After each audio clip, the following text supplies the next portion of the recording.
Good day, students. My name is Dr. Shafali Daya. I am working at GSSS Katarpuri, Gurgaon. My subject mentor is Mrs. Anshul Singla from SCRT Gurgaon. Today, we'll do Chemistry Class 12 Solutions Chapter Part 3. In this part, we'll do colligative properties. The properties of a solution which depend only on the number of particles of solute irrespective of the nature of the solute. Solute का कोई भी nature है उसके अलावा जो number of moles हैं उस पर जब कोई प्रॉपर्टी डिपेंड करती है वो प्रॉपर्टी कॉलिगेटिव प्रॉपर्टी होती है. So we'll take four colligative properties here: relative lowering of vapor pressure, elevation in boiling point, depression in freezing point, and osmotic pressure. So we'll take step by step. To start with the very first property, relative lowering of vapor pressure. हमें पता है बच्चों vapor pressure क्या होता है? जो pressure vapor से exert करते हैं equilibrium state पे. हमने लास्ट पार्ट में यही पढ़ा था. फाइन, जो हमारी फिगर है उसमें लेफ्ट हैंड साइड जो प्योर सॉल्वेंट दे रखा है बेटा, देखो वहां ओनली ब्लू कलर पार्टिकल्स हैं जो सॉल्वेंट के हैं. They are changing into what? Vapours, and they are exerting the pure vapour of the solvent particles. In the second case, जब हम सॉल्यूट को ऐड करते हैं जो कि नॉन वॉलेटाइल है, वेपर्स प्रोड्यूस नहीं करेगा, कन्वर्ट नहीं करेगा, तो सॉल्यूट पार्टिकल्स क्या करते हैं? They take on the places of solvent particles. कहीं कहीं पे तो सॉल्यूट पार्टिकल सरफेस में आएंगे, तो व्हाट हैपेंस, द सरफेस के ऊपर number of molecules of solvent थे वो डिक्रीज हो जाएंगे. जितने डिक्रीज होंगे उतने ही कम वेपर बनेंगे. फाइन, तो यहाँ पर सेकेंड केस में जब हम सॉल्यूट को ऐड करते हैं, सॉल्यूशन बना देते हैं, तो क्या होता है? वेपर प्रेशर डिक्रीज कर जाता है. वाई डिक्रीज क्यों करता है बेटा जी?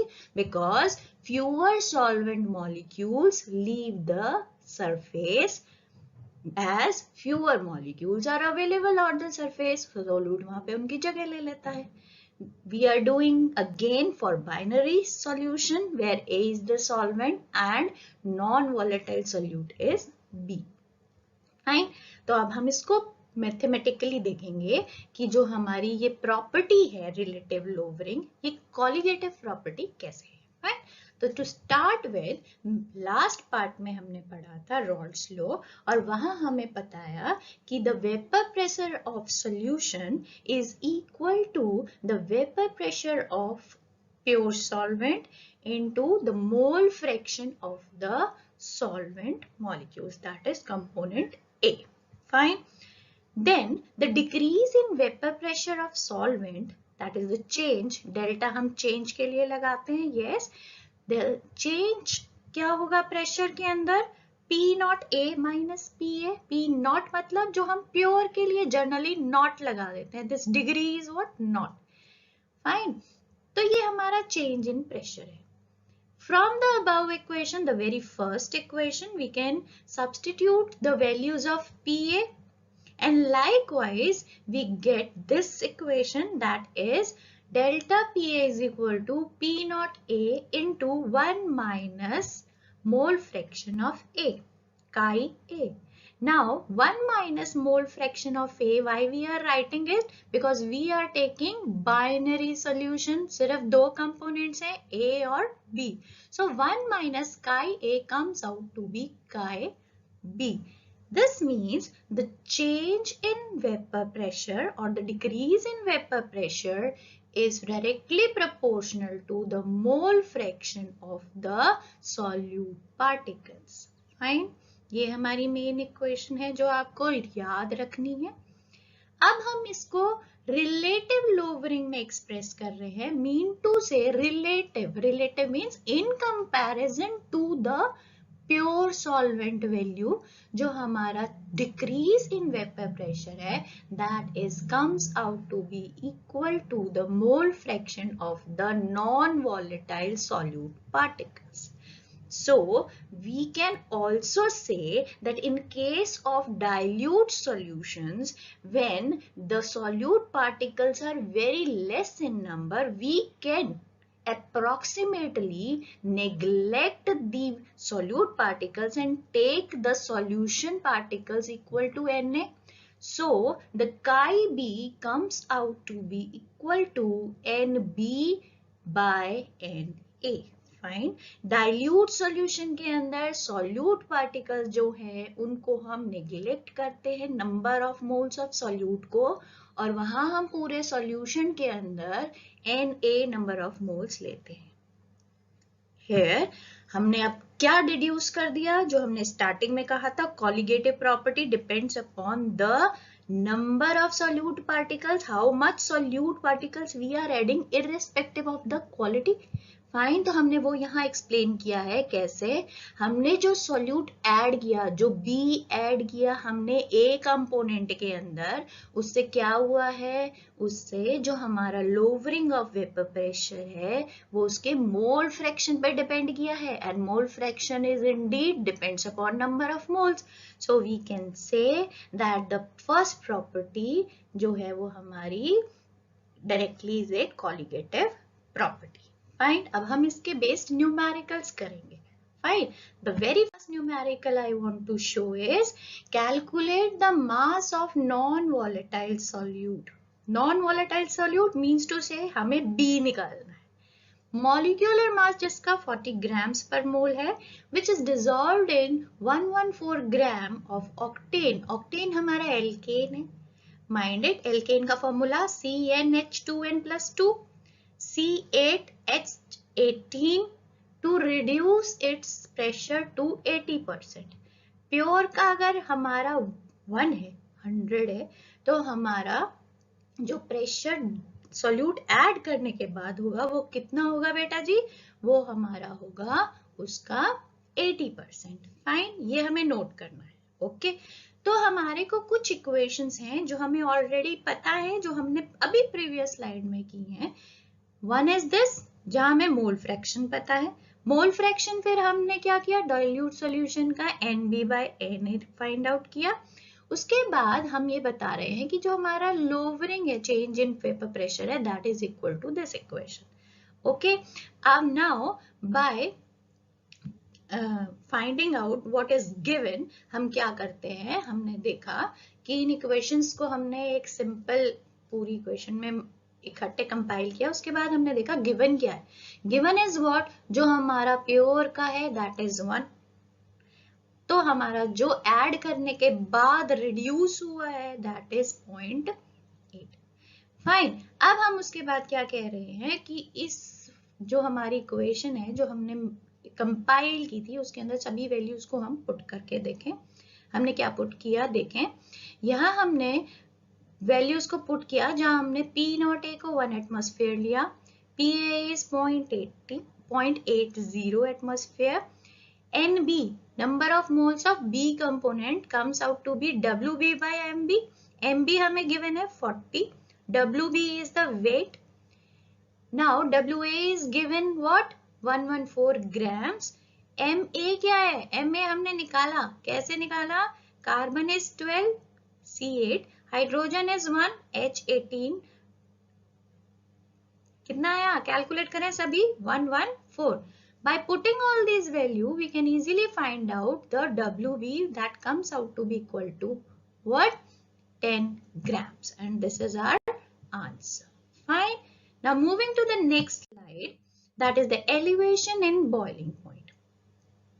Very first figure जो मैं आपको शो कर रही हूँ वो क्या बता रही है, वो ये बता रही है कि जब हम किसी बीकर में कोई भी सोल्यूशन लेते हैं, उसको हीट करते हैं, तो दो सोल्यूशन पार्टिकल, जो दो लिक्विड पार्टिकल्स हैं, वो क्या करते हैं, वो गैसियस फॉर्म में कन्वर्ट हो जाते हैं. तो जो वो टेम्परेचर होता है जो जिसके अंदर वो बॉयल करना शुरू करते हैं, हम उसको बॉइलिंग पॉइंट कहते हैं. राइट. यही हम करते हैं. हम यहाँ पर क्या कह रहे हैं कि जो वेपर प्रेशर है किसका, जो नीचे वाला हमारा सॉल्वेंट सॉल्यूट जो भी हमने लिक्विड लिया है, जब वो एटमॉस्फेरिक प्रेशर के इक्वल हो जाए, जब वेपर प्रेशर एटमॉस्फेरिक प्रेशर के इक्वल हो जाए, एट द इक्विलिब्रियम आ जाए, तो हम उस पॉइंट को बॉइलिंग पॉइंट कहते हैं। That temperature is known as boiling point, right? Keep writing, keep noting whatever is written over here. Fine. तो इसके बाद हम ये कह सकते हैं कि जब हमारा प्योर सॉल्वेंट है, जो भी हमारा प्योर सॉल्वेंट है, जो उसके वेपर फेज के अंदर जो वेपर प्रेशर एक्सर्ट कर रहे हैं वेपर, जब वो एटमॉस्फेरिक प्रेशर के इक्वल हो जाएं हीट करने से, तो वो पॉइंट हमारा उसका बॉइलिंग पॉइंट है। नाउ हमने क्या किया, नॉन वॉलेटाइल सॉल्यूट पार्टिकल्स को ऐड कर दिया उस सॉल्वेंट के अंदर। अब ऐड करने से क्या हुआ, the same thing happens what, कि जो पार्टिकल्स की जगह थी जो वो किसने ले ली, सॉल्यूट पार्टिकल्स ने ले ली। अब वेपर्स जो है वो कम है, वेपर प्रेशर इसीलिए कम था, तो जो वेपर्स कम हो गए तो जो वो एटमॉस्फेरिक प्रेशर के इक्वल होने की कोशिश करेगा वो थोड़ी देर में करेगा। वेपर्स और ज्यादा चाहिए, वेपर प्रेशर और ज्यादा चाहिए ना एटमॉस्फेरिक प्रेशर के इक्विलिब्रियम होने के लिए। वेपर प्रेशर सॉल्यूट ऐड करने से कम हो गया और एटमॉस्फेरिक प्रेशर ऊपर चला गया। अब जो एटमॉस्फेरिक प्रेशर ऊपर चला गया, उस ऊपर चला गया रिस्पेक्ट में चला गया, अदरवाइज एटमॉस्फेयर तो 1 एटमॉस्फेरिक प्रेशर है, तो जो हमारा वेपर प्रेशर है उसको उसके इक्वल आना पड़ेगा। और इस पॉइंट को हम क्या कहेंगे, इस पॉइंट को हम कहेंगे बॉइलिंग पॉइंट। तो वेपर प्रेशर इंक्रीज करने के लिए we have to heat it more, तो हमारा बॉइलिंग पॉइंट क्या हो जाएगा, सॉल्यूट ऐड करने से इंक्रीजेस। फाइन, सबको समझ में आया? यही चीज मैं आपको इस फिगर से समझाती हूँ। फाइन, यहां हमने लिए वेपर प्रेशर्स वाई एक्सिस पे, एक्स एक्सिस पे हमने लिया टेम्परेचर। नाउ लुक, जब हम सबसे पहले सॉल्वेंट लेते हैं, जो ब्लू वाला है हमारा सॉल्वेंट है, जब हम सॉल्वेंट लेते हैं हम हीट करते जाते हैं, एक टेम्परेचर आता है TB, जिसको हम बॉइलिंग पॉइंट कह रहे हैं। वो कब आता है, जब हमारा एटमॉस्फेरिक प्रेशर हमारा वेपर प्रेशर के इक्वल हो जाता है। फाइन, तो उसको हम कहते हैं boiling point of the solvent. अब हम क्या करते हैं, सॉल्यूट को ऐड कर देते हैं। सॉल्यूट को ऐड करने से वेपर प्रेशर कम हो जाता है, तो जब वेपर प्रेशर कम हो जाता है हम और हीट करते हैं ताकि और वेपर्स बने, और वेपर्स जब बनते हैं तो 1 एटमॉस्फेरिक के इक्वल वो थोड़ी देर में होंगे और हीट के बाद होंगे, राइट? तो टेम्परेचर इंक्रीज हो जाएगा and this is what, the delta TB। TB is boiling का टेम्परेचर, राइट? और डेल्टा मीन्स द चेंज, और ये कौन सा चेंज है, एलिवेशन। टेम्परेचर इंक्रीज हो रहा है, एलिवेट हो रहा है। So the elevation in boiling point is found to be depending upon the molality of the solute particles. Molality मतलब number of moles per weight of the solvent particles. Weight पे depend करती थी ना molality. Fine, तो अब हम ये कह रहे हैं कि delta TB is directly proportional to M। Experimentally हमने ये प्रूव कर दिया, ये फिगर से आपको पता है, ग्राफ से पता है, हमने प्रूव कर दिया ये। अब प्रोपोर्शनल साइन हटाने के लिए we are using a constant that is known as molar elevation constant, और otherwise we also call it as ebullioscopic constant. Fine, ebullioscopic constant जो कांस्टेंट है वो किसका है, बॉइलिंग के लिए, एलिवेशन इन बॉइलिंग के लिए। फाइन, इस जो KB है that comes out to be equal to delta TB जब हमारी मोलैलिटी 1 होगी। फाइन, इसकी यूनिट क्या होगी, इसकी यूनिट होगी क्या, TB डिग्री सेल्सियस पर मोलल, राइट? तो हमारी इक्वेशन जहां हम डेल्टा TB KB ले रहे हैं, हम मोलैलिटी की जो वैल्यू है उसको सब्स्टिट्यूट करेंगे। ये फॉर्मूला हमने वेरी फर्स्ट पार्ट में किया था, आई होप आप लोगों को याद है। इसके बेस न्यूमेरिकल्स आपको मिलेंगे बेटा, माइंडेड, आपको ये प्रैक्टिस करना है, लर्न करना है। फाइन, तो हमारा नेक्स्ट एग्जाम्पल जो हमें करना है बेस्ड अपॉन द एलिवेशन, अभी हम एलिवेशन पे आपको बता रहे हैं, राइट? हमें तो फाइंड आउट करना पड़ेगा एग्जाम में। तो आप देखें यहाँ क्या है, the boiling point of water is 750 mm of mercury, pressure दे दिया, is 99.63 degree Celsius. Boiling point of water mean to say solvent, एक ही चीज का बताया है। How much sucrose, sucrose is a solute, right, is to be added, how much, बताना है कितना ग्राम, कितनी डाली है, is added to 500 grams, 500 grams of water, mean to say solvent दिया है, such that it boils at 100 degree Celsius. तो हमारे को यहाँ पे क्या क्या गिवन है बेटा, हमें यहाँ पर टेम्परेचर गिवन है दोनों, चेंज इन टेम्परेचर निकाल लेंगे, that comes out to be 3.37 degree. उसके बाद mass of water we know 500 grams given है, then we have what, we have molar mass of water that is m1 कितना 18 grams. Sugar का कितना होता है, सुक्रोज का, क्या है सुक्रोज का formula, C12, right right right, very good. तो कितना फाइंड आउट करेंगे, 342 ग्राम्स। ठीक है, चलो ये प्रैक्टिस तो हुई थोड़ी सी सुक्रोज के फॉर्मूले की। उसके बाद हम कहेंगे कि ये गिवन है तो हमारा मास ऑफ सुक्रोज हमें निकालना है। This WB is what, WB जो हम लेते हैं W2 सॉल्यूट का, राइट। तो यहाँ पर हमें ये वाला फॉर्मूला पता है, लास्ट स्लाइड से हमने यही वाला किया है, फाइन। अब यहाँ हम सिर्फ रिप्लेस करेंगे वैल्यूज को जो हमें गिवन है, राइट। रिप्लेस करने के बाद it comes out to be 1108.2 grams, fine. SI unit में चेंज करेंगे आंसर को तो it comes out to be 1.11 kilograms mass of the solute particle, solute that is sucrose added to water, fine.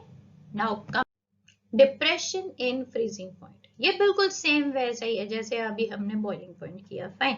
इसलिए मैंने 1 by 1 नहीं show कर रही, मैं डायरेक्ट आपको स्लाइड शो कर रही हूँ, fine. What is freezing point, freezing point क्या है बेटा, जब कोई चीज फ्रीज कर जाती है, फ्रीज हम आइसक्रीम फ्रीज करते हैं, हम आइस फ्रीज करते हैं, वी डू दिस थिंग। तो फ्रीजिंग पॉइंट कौन सा वाला पॉइंट है, वो टेम्परेचर जब हमारा लिक्विड फेज सॉलिड फेज के इक्विलिब्रियम में आ जाता है। जो लिक्विड फेज का वेपर प्रेशर है that is in equilibrium with the solid phase, जब दोनों इक्वल हो जाते हैं, राइट। अब हमें पता है जब हम सॉल्यूट को ऐड करते हैं सॉल्वेंट के अंदर, ये तो फ्रीजिंग है हमारा सॉल्वेंट का, हमने मान लिया ये, जब हम सॉल्यूट को ऐड करते हैं तो वेपर प्रेशर कम हो जाता है। जब हमारा वेपर प्रेशर कम है, उसको क्या करना है, उसको एटमॉस्फेरिक से कोई लेना देना नहीं है यहाँ, उसको क्या करना है, उसको वापस से सॉलिड फेज में जाने की कोशिश करनी है। जब वो सॉलिड फेज में जाएगा तो जो कम वेपर्स हैं वो जल्दी जाएंगे, ज्यादा वाले जाएंगे, कम वाले जाएंगे, राइट। तो जो कम वाले जाएंगे तो क्या होगा, जो फ्रीजिंग पॉइंट है वो at lower temperature he reach कर जाएगा, मीन टू से जो हमारा फ्रीजिंग पॉइंट है उसमें डिप हो जाएगा, फाइन। हम यही आपको कहां से शो कर रहे हैं, इस ग्राफ से। देखो इस ग्राफ के अंदर क्या है, जो हमारा लिक्विड सॉल्वेंट है उसका यहाँ पर वेपर प्रेशर है, फाइन, ज्यादा है। हमने क्या किया, सॉल्यूट ऐड कर दिया, सॉल्यूशन का वेपर प्रेशर कम हो गया। अब सॉल्यूशन का वेपर प्रेशर कम हो गया तो क्या हुआ, उसके पास जो वेपर प्रेशर कम हुआ है तो वो जल्दी ही फ्रीज कर जाएगा, तो जो टेम्परेचर है दैट विल डिक्रीज, और इस डिक्रीज होने से इसको हम क्या कहेंगे, depression in freezing point, fine.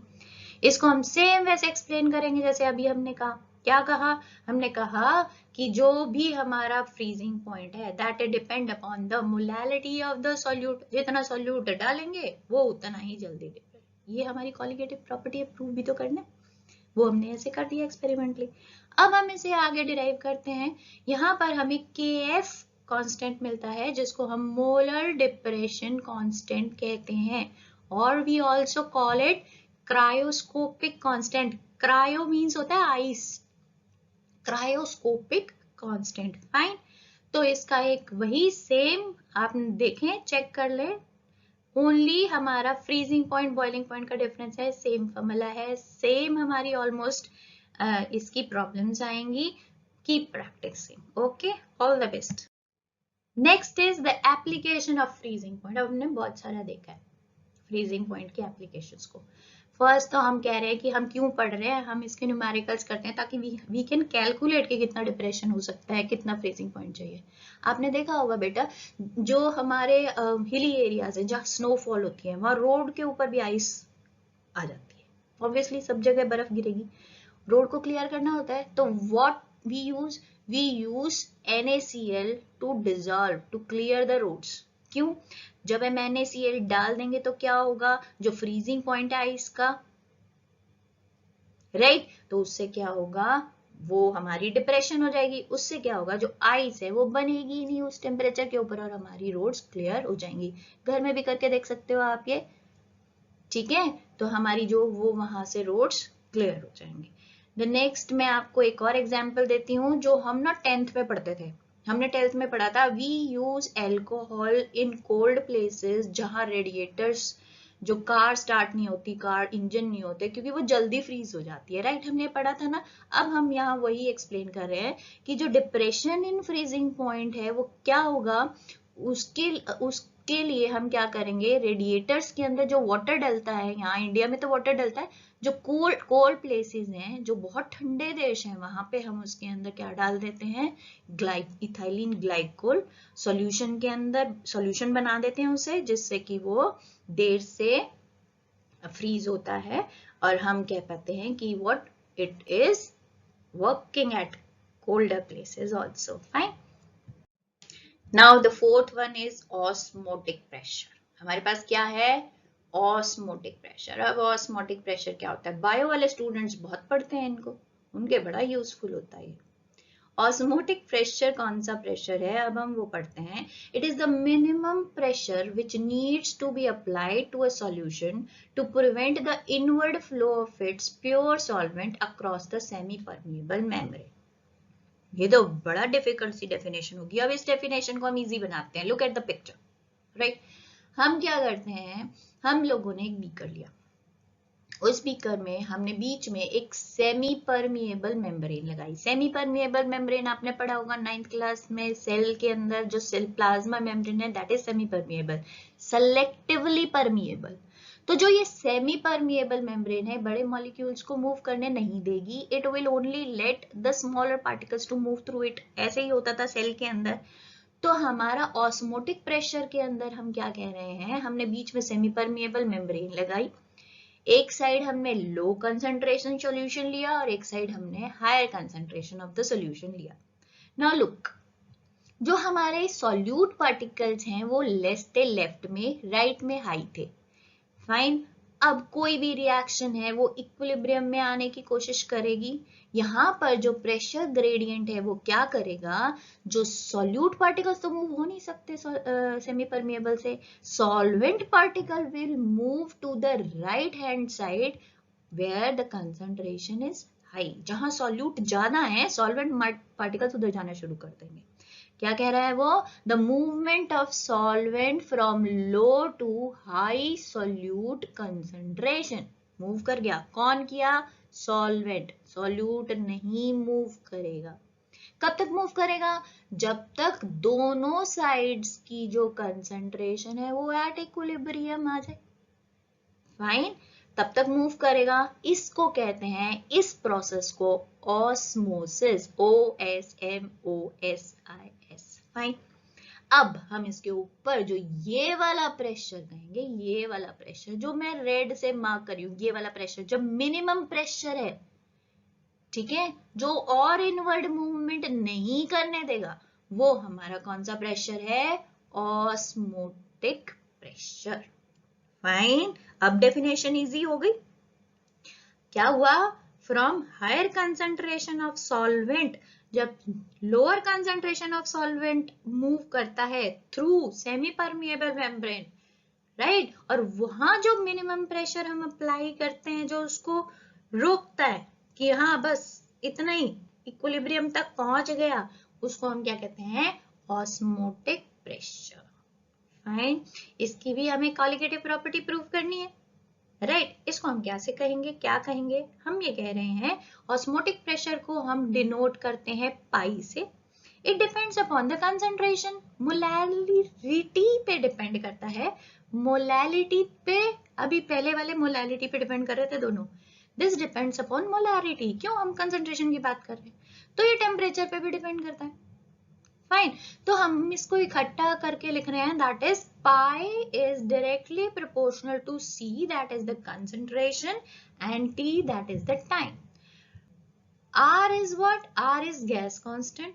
हमने प्रोपोर्शनैलिटी का साइन हटा दिया. It is equal to that, इसकी वही वैल्यूज रहेंगी depending upon the pressure. Bar है, एटमॉस्फेयर है, लीटर से.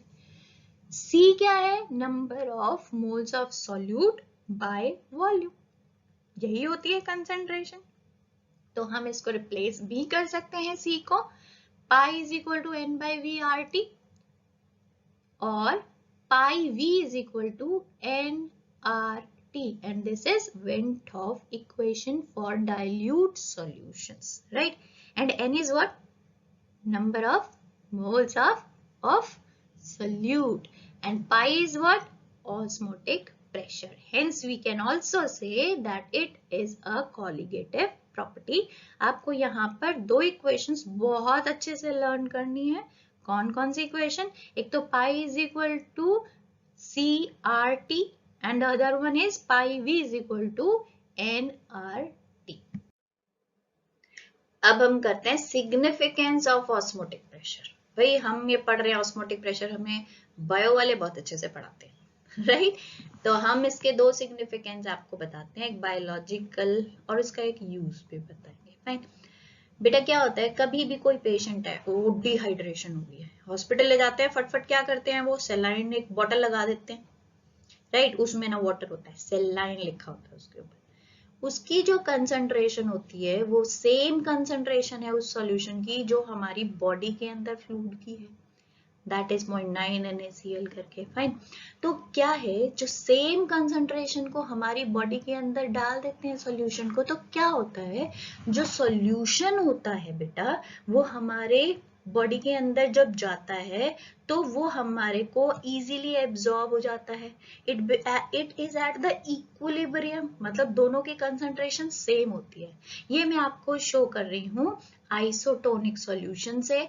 तो हमारी जो ब्लड वेसल्स हैं वो एट इक्विलिब्रियम है, अंदर भी और बाहर भी. जो ब्लड वेसल्स हैं, जो सेल्स हैं, वो हमारे किससे बने हुए हैं? सेमी परमिएबल मेम्ब्रेन से सराउंडेड है. प्लांट सेल नहीं, हमारा एनिमल सेल है. प्लांट सेल में तो सेल वॉल होती है.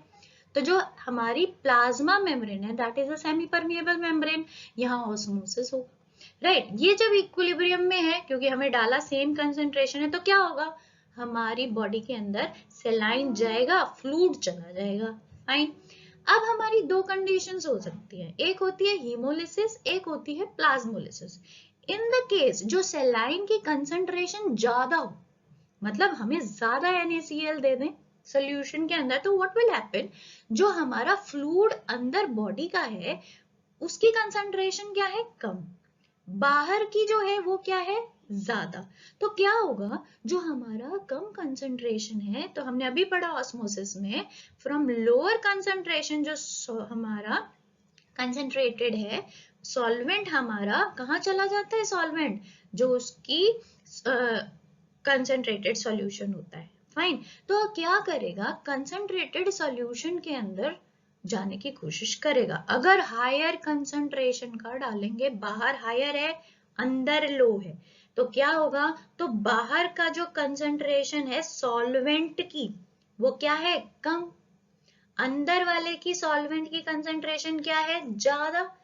मूव किसने करना है ऑस्मोसिस में, सॉल्वेंट में. तो solvent will move from its higher concentration to lower concentration.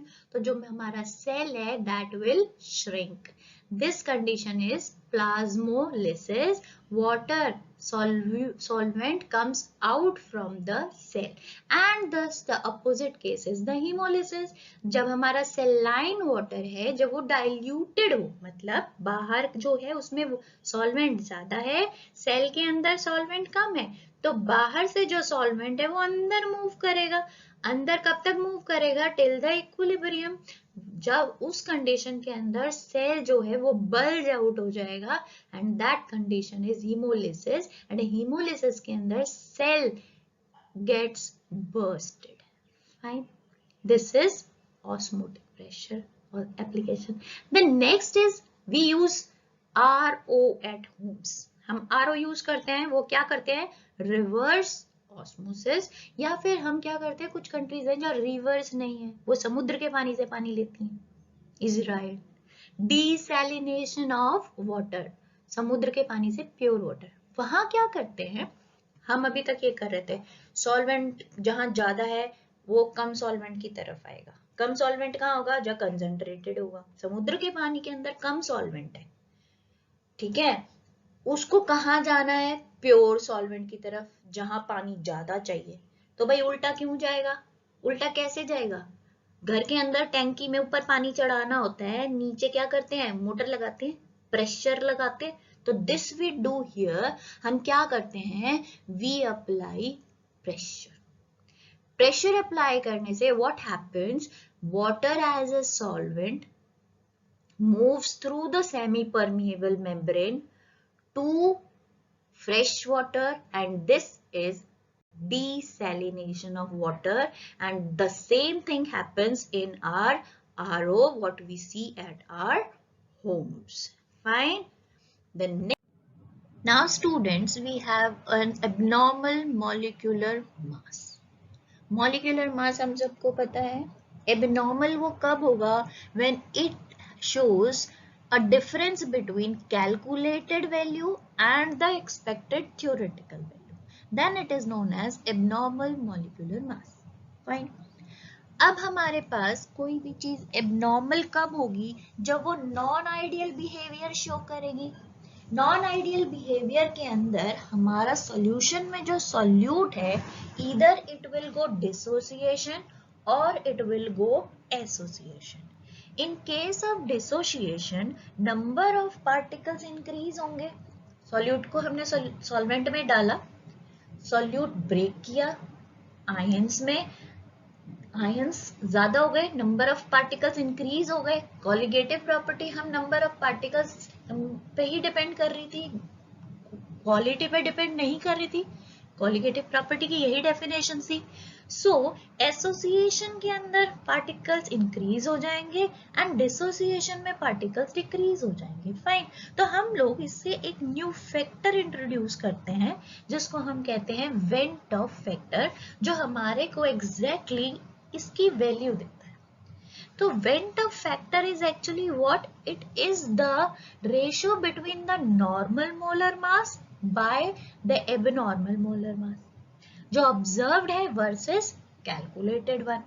जब वेंट ऑफ फैक्टर हमारा 1 से ज्यादा है, I इज ग्रेटर देन 1, उस टाइम डिसोसिएशन है सॉल्यूशन का, and when I is less than 1, then the solute is showing association of the molecules. Fine. I जो went of factor है, अब हम उसको कॉलिगेटिव प्रॉपर्टीज के अंदर भी इंट्रोड्यूस करते हैं, and all the 4 colligative equations are modified by introduction of I. That is the Vent of factor. Now you can easily see this is the equation of relative lowering of vapor pressure, and here I am multiplying the mole fraction with Vent of factor. Right? In the second elevation, here also I am multiplying with vent of factor.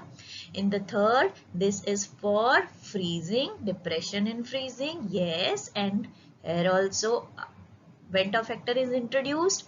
In the last, that is the osmotic pressure, I have introduced I here also. Fine.